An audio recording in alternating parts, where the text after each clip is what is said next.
It is a special delivery holiday edition. I am Michael Rand. No regular show over the holiday break, but wanted to share with you an interview that myself and Chris Hine conducted with Timberwolves head coach Chris Finch at the State Fair just a few days ago. Interesting stuff from Chris Finch, talking all about the upcoming season, how Anthony Edwards has apparently grown an inch or two in the offseason. I guess it's possible. He's still pretty young, and several other items of interest. So let's give that a listen. We'll be back with regular shows on Tuesday. But for now, enjoy this interview with Chris Hine, myself, and Chris Finch out at the fair. Everybody, welcome back to the Star Tribune stage. It's going to be hard to top bubble time. We're going to try, though. I'm Michael Rand. I wish I got to blow a few bubbles. I know, right? That was nice. Chris Hine, who covers the Timberwolves for the Star Tribune, and Chris Finch, the new head coach of the Timberwolves, here with us right now. Chris, how you doing? Chris's, I guess. How you doing? Doing great, thanks. Great to be out here. Yeah, thanks for doing this. Just going to ask him a bunch of questions about the upcoming season, kind of what he's been seeing this offseason. So I'll kind of turn it over to you, Chris, for now, and I'll jump into as well. This is kind of the first time we've been able to ask you about some of the moves you guys made in the offseason now that everything's been official. Patrick Beverley's coming here. You're familiar with him from your time in Houston. How excited are you to have him in the fold, and what is he going to bring to this team next year? I'm very excited to have Patrick in the fold. He's going to bring a lot of toughness, tenacious defense. You know, kind of gives our defense a little bit of a personality. Like, defense is always best when you start on the ball with the type of approach and aggressiveness that he brings. I think one of the most encouraging things about bringing Patrick here is not how excited that we are that he's coming, but he's really excited because he knows that he's exactly the type of piece that we need, and he's really excited for that opportunity. How important can it be to have somebody like him who's a veteran in the league, known for his defense, with a younger group kind of out there helping them learn on the fly or helping them in the moment, communicate and things like that? Yeah, I think it's critical to, having a blend of youth, talent, veteran players who can really help and get it done still, right type of leadership. Ultimately, leadership comes from being able to get it done on the floor. And Patrick can do that. He'll lead by example, and certainly his effort and his defensive care factor, good system fit on offense. Mm-hmm. But he's also going to hold his teammates accountable and make sure their effort and their approach is as what's needed. But he knows his role. He buys into what's going on the team. He's got a really great resume playing with other extremely talented players and being highly effective alongside those guys. So that's kind of where we are right now. Can a player like that rub off on other players you have, like an Anthony Edwards or things of that nature? For sure. No doubt about it. I mean, defense is one of those things that it's more of a want to than it is anything else. And you have guys that make this league primarily because they're so offensively gifted. That's just what the league has become. And then you have guys like Patrick, who's made this league by having to compete and being like kind of get in under your skin type guy. He's never lost that chip that's on his shoulder, which is what he brought to the league when we first brought him into the league in Houston. And for him to maintain that tells you who he is as a kid, the character, and the type of things that like his teammates really like embrace and like about him. One of the things that we talked about late last season and going into the summer was, kind of how best you were going to try to utilize Cat on the defensive end of the floor and kind of different coverages. When you've kind of gone over it with him or gone over it with the coaching staff, kind of how are you thinking of utilizing him on that end of the floor, maybe differently than he has been in previous years? A couple things we learned by studying this summer. He's actually got pretty good efficiency when he switches. When he can be a switch defender. Now, don't think it's something you want to do all the time, every night. You can find yourself in a lot of kind of bastardized matchups, But so that gives us opportunities to do that. We think he can play against some smaller guys, which gives us an opportunity to play him and Nas more together. But primarily, we feel that we got to protect him in pick and roll. Not just about him; it's just about how the defenses are trending now in the league, and they're selling out to protect the rim and protect the paint, and you do that with a certain coverage with Cat. You're going to get him up at the level and then protect behind him. Yesterday, the team announced a bunch of staff changes. You're bringing in Elston Turner as your newest assistant. Can you tell us a little bit about him and you're familiar with him and what he's going to bring this year? Yeah, we're very lucky to be able to replace Joseph Blair with Elston at this late stage. Mm-hmm. Elston's been in the league a long, long time. He's been around a lot of great programs, been heading up defenses and a lot of different types of defenses. He's got versatility on the defensive end of the floor, so he brings great wisdom there, great flexibility.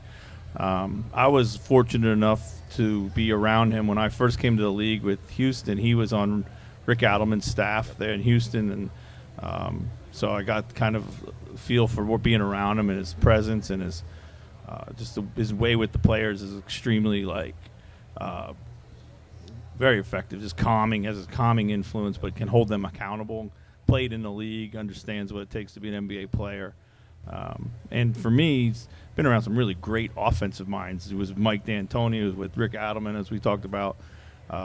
He was actually with Alvin Gentry in Phoenix.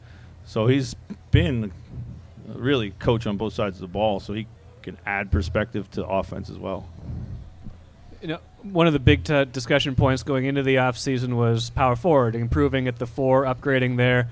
I got to be honest, doesn't feel like a lot has happened, at least not yet. How do you feel about that position as it stands right now? And if you go into the season kind of with what you have right now, how will you kind of manage that position? Yeah, we have a lot of options there. I think, we didn't necessarily bring in this, go out and bring in this kind of stud for that, boom, that solves all of our problems. But I do like our depth and our flexibility.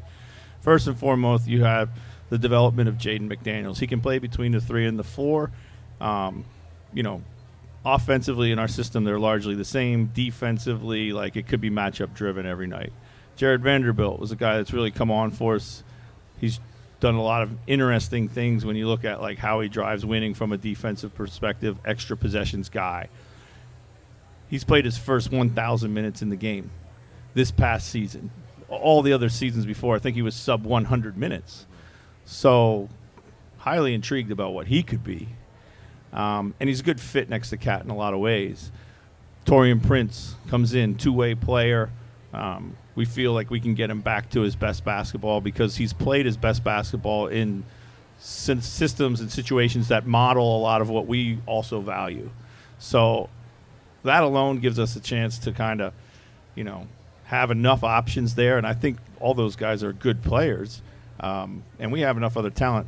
Bringing in Patrick Beverly allows us to slide, maybe even find lineups where Anthony Edwards plays at the 4. So, the exciting part about us is so many interchangeable pieces that you can play at any given time.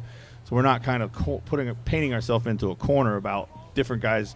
Our lineup construction is not linear. It's very fluid. So in today's game, that's what you want. Along those lines, you mentioned Taurean Prince, another offseason acquisition. When you say that you want to get him back to playing his best basketball, what does that look like?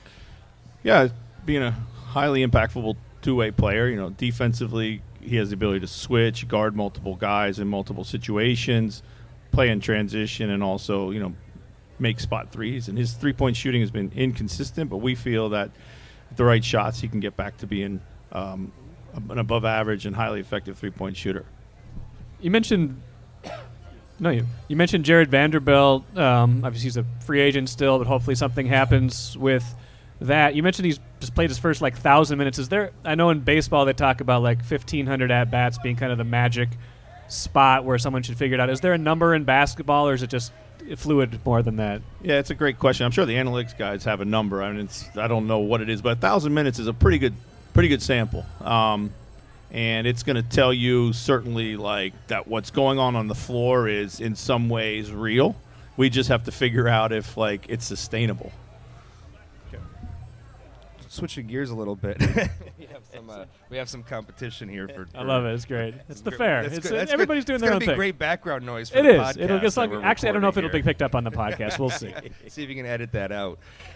Just switching gears a little bit. How have you just been? You came here in the middle of the season. Middle of a COVID year. So not much time to really kind of get out and get to know Minnesota. How have you just been adjusting to life here in Minnesota? I've had a great summer. It's been, people from the moment I got here have been telling me how great the city is and particularly how great the summers are, and they've not lied at all. I mean, it's been great to be back out as life has opened up. The city has come alive. I live in the North Loop area. It's super vibrant. I love the fact I can walk everywhere. Downtown restaurants has been really, really nice. The lake, I've had a few opportunities to get out to the lake here. Haven't been able to get outside the city a whole lot. Most of my travel outside the city has been out of the state, but I was hoping to maybe get upstate. Unfortunately, didn't do that. But then just coming to an event like this and being able to kind of soak in what it is to be, what is so important about this event in the culture of the city and the state. Any particular foods you've been told to try here? Oh, yeah. Well, I've had the Sweet Martha's cookies. I've had the cheese curds. I've had the pork chop on a stick, the alligator on a stick, the fried. You had all that today? Yeah. Yeah. When did you have the time? Yeah, this breakfast at Champions. That sounds pretty good. I said you're making the rounds. That's good. It's got to be efficient What I haven't had yet is the beer, and that's coming. Okay, next, that's so. right. This is this is your last stop, right? Here. Yeah, that might be my next clock. So is it noon? Yeah, I think it's noon. So Chris Hine will back me up on this. One of my pet projects in the off season has been watching what outside expectations are for this team and seeing, what Vegas says, like 33, 34 wins for this team is kind of the over-under mark.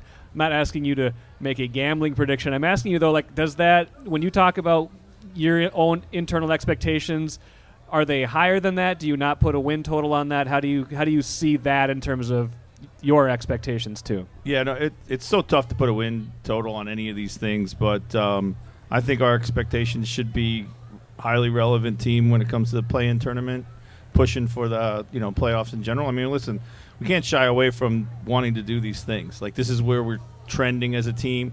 Not sure if it happens for us this year. These things come together so quickly.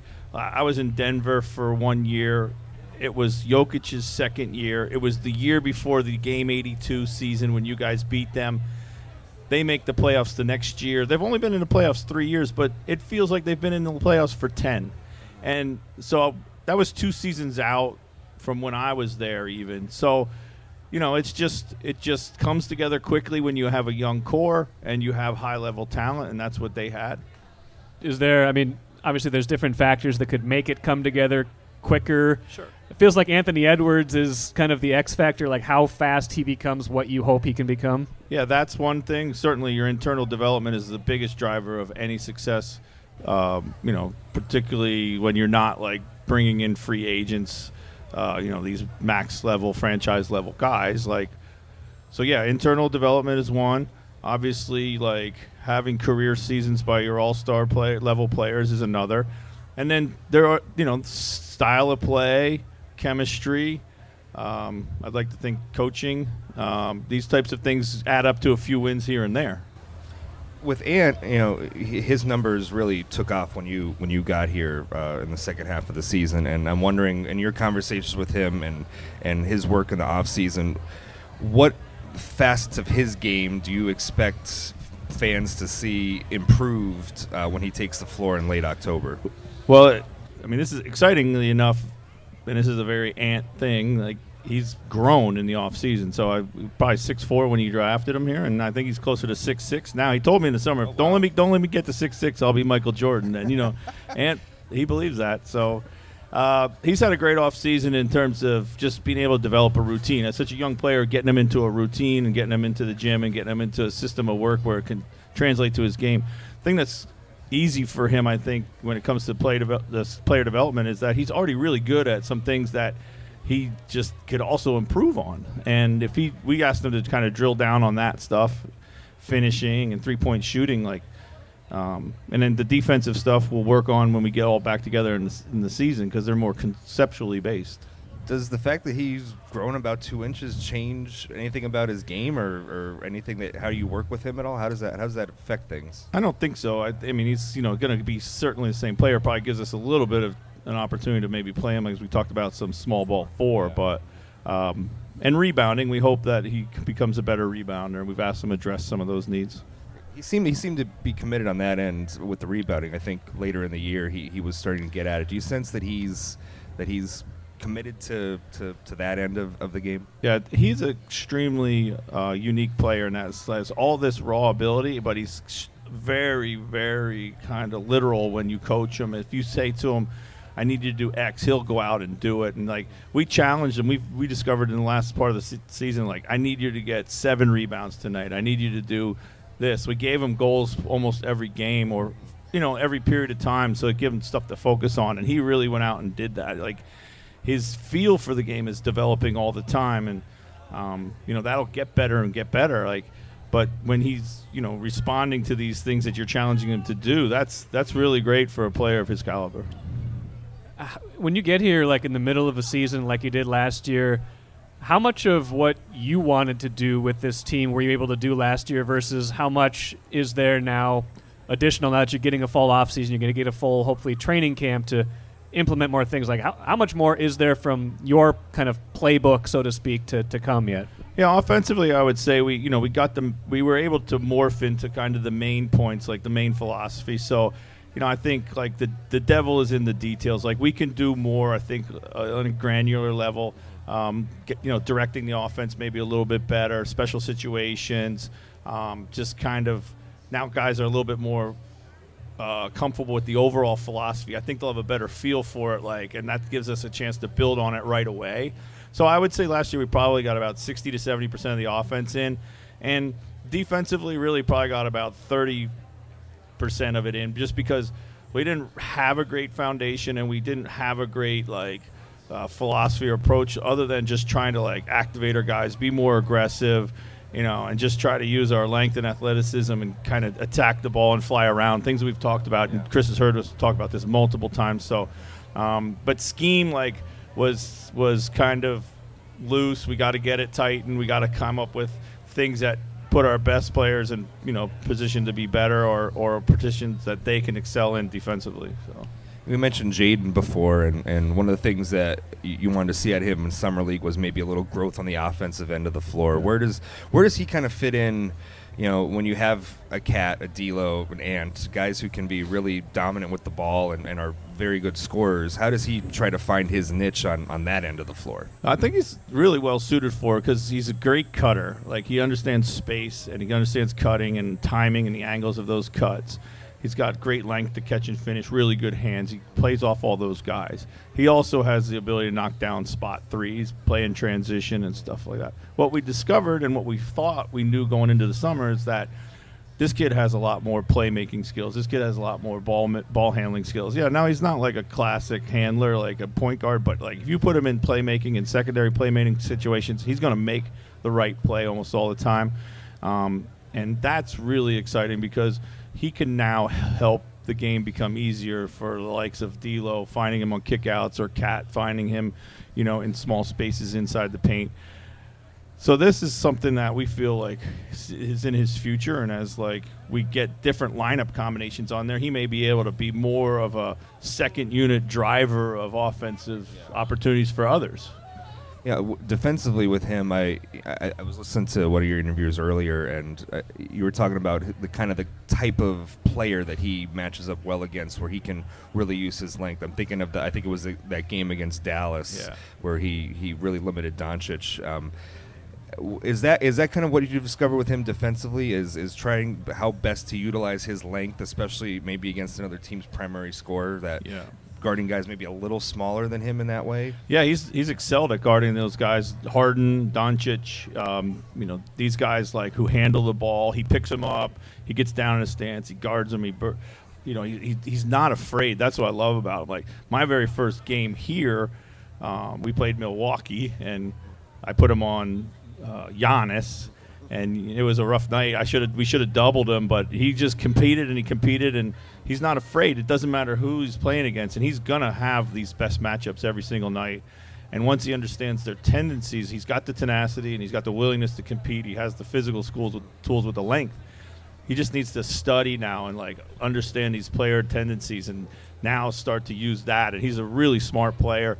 And the thing I love about him is that he has this competitiveness and he really competes. And that's for a young player coming into the league to compete on the defensive end with the way he does, and have the offensive component. Like, you don't find that much. Couple more things for Chris Finch. Really enjoying the conversation here with the Timberwolves head coach. Don't forget to check out the Star Tribune booth too. Subscriptions, all that good stuff. Get your Sweet Martha's lip balm. Chris, you were talking about Jaden McDaniels just now. He was clearly one of the better defensive players you had last year. You get Patrick Beverley in this season, but still feels that the identity of this team is still probably going to be more on offense than defense. So what's the goal on defense? Is it to become a great defensive team or a good enough defensive team? I think the goal is to become an average defensive team, get middle of the pack. Like, we're going to lean into who we are. We're an offensive team. We're going to play with pace. We're going to get up and down and give our guys the green light to shoot shots in the flow of the system. Like, that's not going to change. Like, we got to be the best version of who we are. I think you get in trouble when you try to, like, be something that you're not. I think that's a fun and exciting way to play still, but we have to get the competitiveness up defensively, get the scheme right as we talked about. If we can get up to middle of the pack, I think we can really make some strides. We've gone basically this whole conversation, barely brought up Karl-Anthony Towns and D'Angelo Russell the whole time. And I'm wondering, one of the things last year, Cat was injured. He had COVID. D'Lo then got injured. We didn't see a lot of Karl and D'Angelo until later in the season, when you were coaching them, and it was kind of the first time we saw them play together for an extended run. What did you see about the two of them, just chemistry-wise, that you liked, that you could maybe build off of coming into this year? The most important thing is they root for each other's success. They want each other to be really good, and they're not afraid to A, both step up in the moment, and B, defer to the other.